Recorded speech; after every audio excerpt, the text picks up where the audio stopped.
only thing that worries me about like guys like JT is, you know, he was training with Andre and those guys in San Diego, and then he moved, opened his own gym.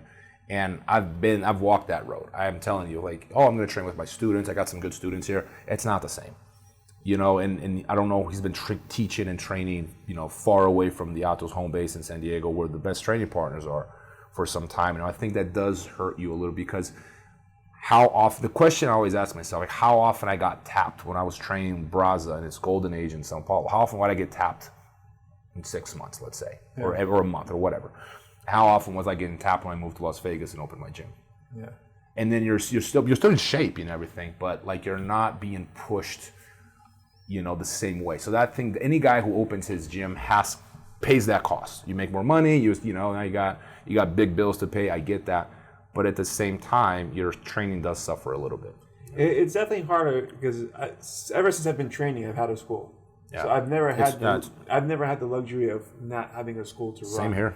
So you have to be very well disciplined. Yeah. Because when you're your own coach, so to speak, or like essentially my brother would coach me, I coach my brother. So we're essentially our own coaches in a way. It's good to have a brother though. That's a good dynamic, by the way. It's a strong bond. Like I wish I think if I had that, I think that would have been a good bond, you know. But it's definitely good for you guys. You would have accomplished more than you have. I don't know. You know what, man? It would have been because of the absolute champ. The brother pushes you, man, because it's competitive, but with love. I've seen twin brothers, man, or like brothers, when they have that, there's so much love and respect, and you know that deep down he's always going to have your back. There's a bond there you can't create that unless you're brothers, right? I mean, but at the same time, you're trying to kill each other. Yeah. Oh, all the time. It's a healthy competition, you know. Me and my brother, and even though I was bigger than him for the most part of my life, like I usually had like a 20-pound advantage in him. But he was the one guy that was able to tap me out regularly. Just had a ridiculous armbar game. Yeah. I had a really good armbar game. I mean, it pissed me off because he was just about the only guy that could tap me out like anytime, you know. He knew you inside out, and that's why. Yeah.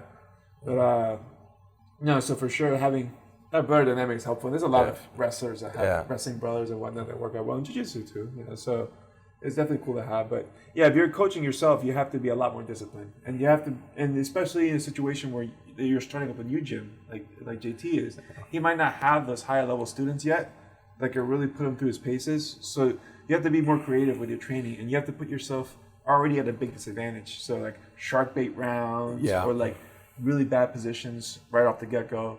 And that's sort of going to give you that resistance that you'll need, but it's not the same as having someone who's always high level versus when you're doing those type of training, you're essentially bringing down your level by weakening your stamina. Yeah, and really that, you're still winning, so you're thinking you're fine. Yeah. The thing is, the guys you're going against, because I used to train a lot of MMA guys, and not to insult MMA guys, but most of them aren't good in jiu-jitsu at all. They think they are.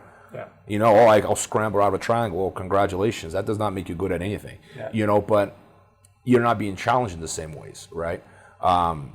Yes, having a coach 100%, because a good coach is going to tell you what you need to hear, not what you want to hear. Correct.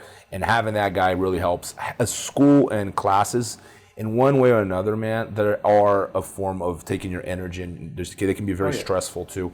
I remember, like, I was fighting MMA professionally, and I'd be fighting on a Friday, and I'd be like teaching class Tuesday, Wednesday, sometimes cornering my students the weekend. I'd driving to California to coach them, and like driving back, and then like cutting weight and all these things, man. It's like, it's not ideal. I'm not saying that is the determining factor, but it doesn't help. It works against you 100%. It does. The only thing I see teaching helps you is technically you get better. Yeah. Right? Technically, because you, like you said, you learn 1,000 ways to do something wrong quicker because your students are doing them. Yes. Yeah? And you're like, no, wait, you got to do it like this. No, you have to think too. And you have to be able to exactly think and problem solve, because one way of teaching something is not going to work for everybody. So then you have to, let me explain it in this way. And then you also sometimes learn the mechanics better. Yeah. Because you might be doing something that works great for you, but then when you have to teach it, you have to explain why it works. Yeah. And then you're like, by using this lever, and you can optimize and you confront yourself. Sometimes you have a belief in something, or that something works in a certain way, and then your student does something or challenges what you taught, not in a disrespectful way, but he was like, what about this?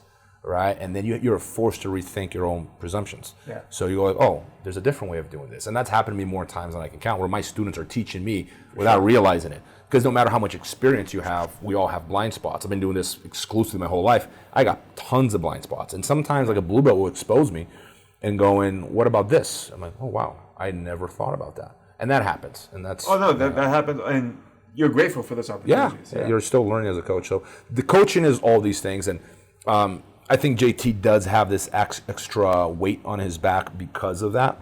But he's still one of my top 4. Yeah, for sure. He is. I think he's smart enough to handle that. And yeah. Well, he's an experienced guy, too. He does have some... I know he has a young black belt there. He just got promoted. It's really good, too. This kid is Waze Sakahiza, or... I butchered your name, my bad. But he goes by the IG handle Kimura Trap Star. So okay. I gotta like him. Okay, that's how you remember that. I did that seminary school. So, shout out to Sucker Free Jiu-Jitsu. All right.